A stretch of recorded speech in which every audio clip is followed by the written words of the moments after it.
Imagine this scenario. You conduct a video interview with a job candidate. They're great. You offer them the job. They accept. But when they show up for their first day on the job, they're not the same person you interviewed. If that sounds unlikely, stay tuned for today's installment of For Immediate Release. Another fine podcast from the FIR Podcast Network. This is For Immediate Release, the podcast for communicators.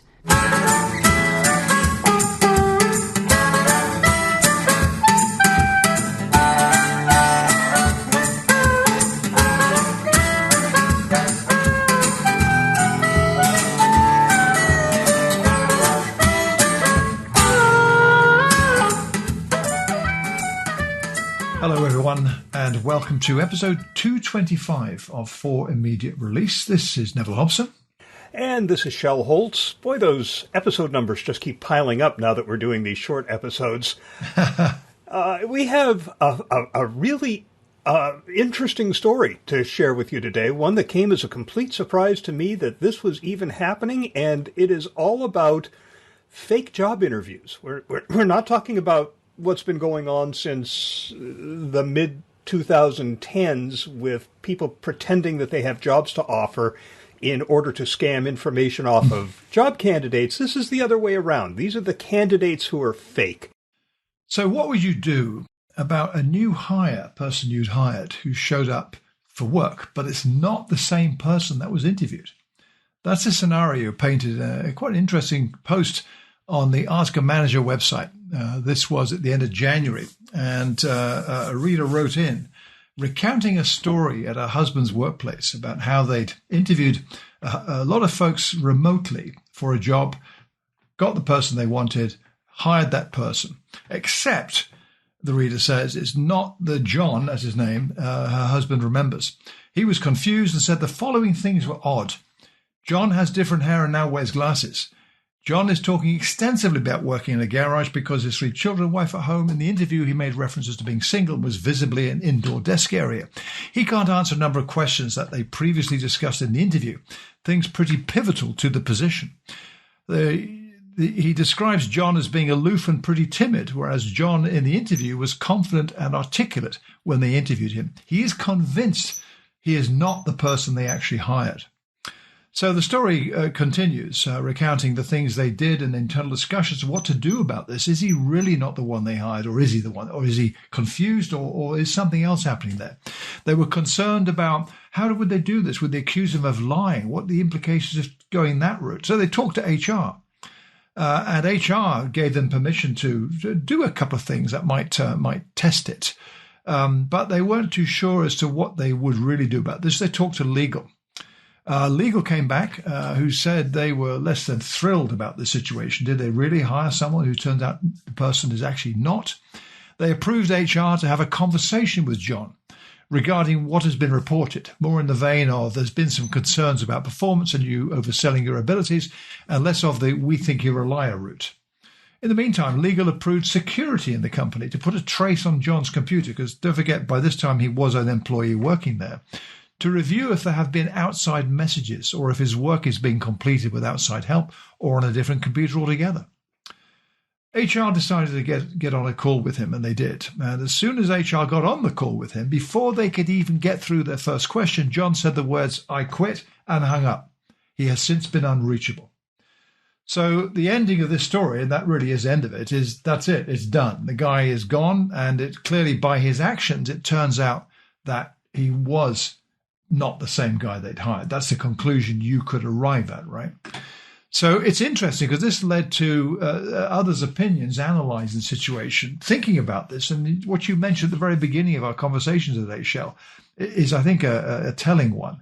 This was not 2010s. This was not the early part of the century or even in the 20th century. This is today.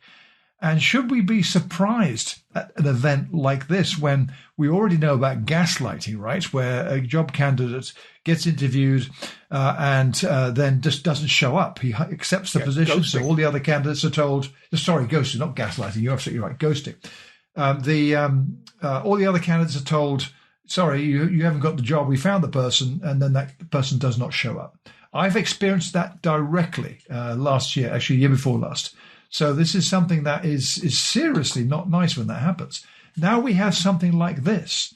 So here we have an example that's prompted, as I said, other comments about this. What's your thinking about this, Shel? One of the things that strikes me about this is not using a new technology to pull this scam, right? We've been able to have video calls since Skype started offering video quite some time ago.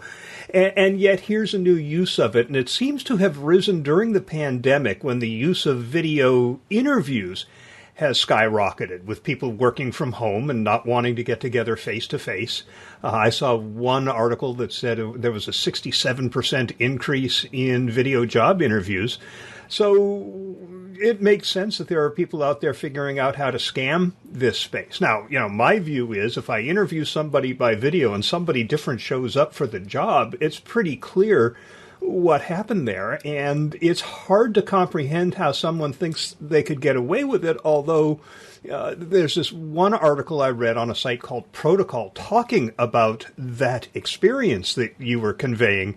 That said, in a largely remote world where we've never met some of our coworkers, Brian Kropp, chief of HR research at Gartner, can see how a fake candidate might slip through the cracks.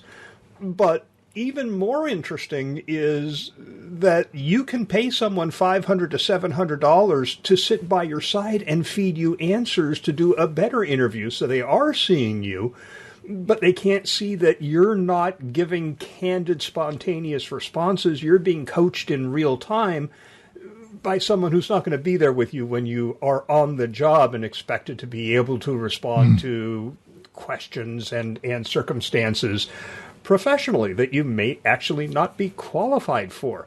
They say that the instances of fake candidates have ramped up considerably during the pandemic. Yeah, they do. You're right. And in fact, just thinking about the what to do about this, or even saying to yourself, surely this can't be a thing now. It is a thing, I would say.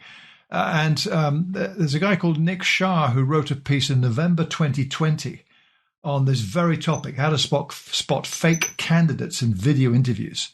A couple of tips he mentions, I think, thinking about this makes a lot of sense to do this. So thinking about the reality, we're doing this a lot remotely by video. And so some of the tips he talks about is telling the candidate that being on camera is a requirement. So it's not by phone call anymore. You must have video. If they can't do it for some reason, then either reschedule the interview or it just doesn't proceed. So that's a requirement. Expect to see more of that. Talking about body language in a video interview, look for things that you need to pay attention to that might ring alarm bells in eye movement, and as you're looking around all the time, doesn't seem focused on you, looking as if there might be someone else in the room. And a radical step, it seems to me, is if you get suspicious, ask them to screen share. So can you share your screen? If they've got a chat window open or they're talking to someone, you might see it immediately, or they may get very flustered with that request. It's not an unusual request to ask if you coach it right. So those are a couple. And that protocol piece has a few others too, I think, Shel, didn't it? They do. And I found a few others on other sites. There's Focus Global Talent Solutions had a couple that I liked. One is to just verify the identity. They say if you're doing a virtual interview, have them hold up their driver's license or their passport. And I was thinking, before the interview, I'd just go look at their LinkedIn profile and see what photo is up there. It'd be pretty quick to see. Well, that's actually very close to this trend called KYC, Know Your Customer. And the things you have to do now. Yeah, in this case, it's Know Your Candidate, right? Know Your Candidate, same acronym or same initialism. But it reminds me of something I had to do recently when I renewed my passport. The first time in 10 years. Things have changed radically in those 10 years.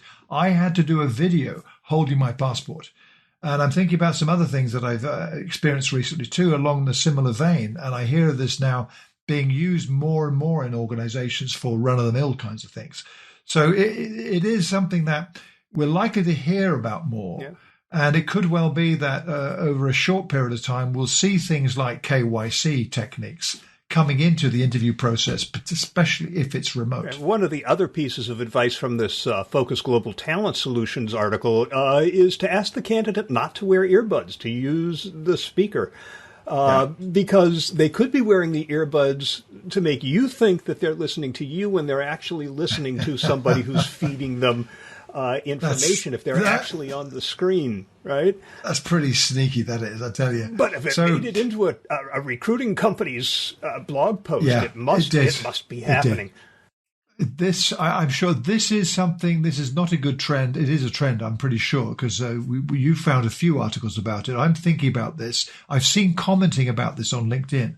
Not this story, but the fake candidate. I did like the conclusion of the protocol piece, talking about where one of the people interviewed said it's incredibly important to show up authentically. Tell me, really, is that you think? The best way to do that is not to lie about your identity.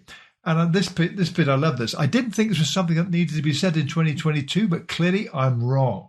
This is happening. Yeah, and can you imagine what it's going to be when the metaverse really takes off and these interviews are happening with avatars, or when deepfakes can happen in real time and you can just map your face onto the person you hired to do the interview for you? I mean, it's going to get worse.